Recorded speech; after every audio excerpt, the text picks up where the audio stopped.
Hello everyone! Welcome to another episode of The Gourmand Traveler. This time we will show you some of the water sports activities that you can try when you visit the White Beach, Puerto Galera.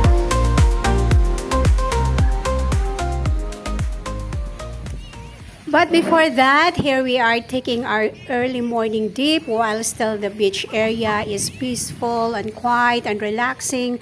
Kasi mamaya po ng 8 o'clock, masyadong busy na tong area na to at magulo na dahil sa mga water sports activities. Kaya ayan, mag-enjoy muna kami.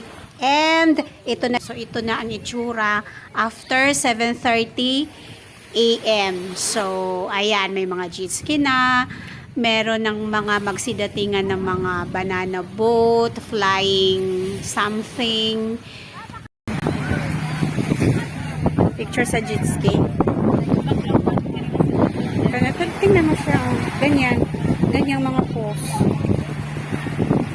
Si kuya pa mag-photograph pala. Ayan. Pwedeng mag-pose siya sa jet ski. Oh my God. Tapos, na-out Magkano daw yun? 50. Pag tingnan mo si ate. Magaling mag-pose. Pinag-aralan na niya yan yung mga pose niya. Saan yun yung yung parang bilog?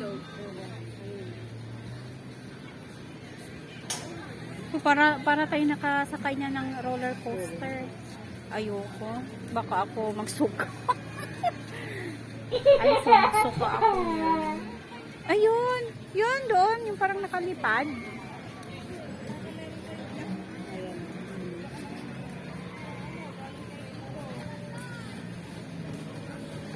Paano ba yan? Ikot-ikot lang dyan. Oh my God. Ayoko niyan. Ay! Oh my goodness. Ay, ayoko. Parang yung nakasakay tayo ng octopus ba yun? No? Ayoko. Oh. Buti pa yung aso chili. Okay, so ang pangalan pala ng na to, equipment na to ay Inflatable Hurricane Boat Spinning UFO Towable Tube. Ayan po, ang pangalan niyang haba. Parang bago yata to sa Puerto Galera kasi nung last time na nagpunta ako dito, wala pa to eh. And ayan, hihilahin po yan ng jet ski at spinning nga po yan, guys.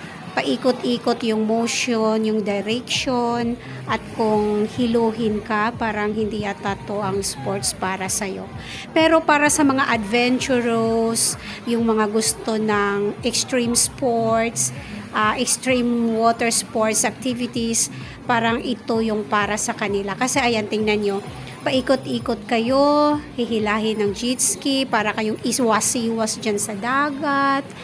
And siguro mga around 10 minutes to or 5 minutes. Basta siguro kung more than 10 minutes, hilong-hilo ka na dito.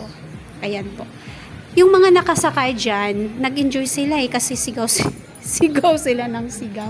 You can arrange this sports activities sa resort na pinagstihan niyo. Yan po ang banana boat.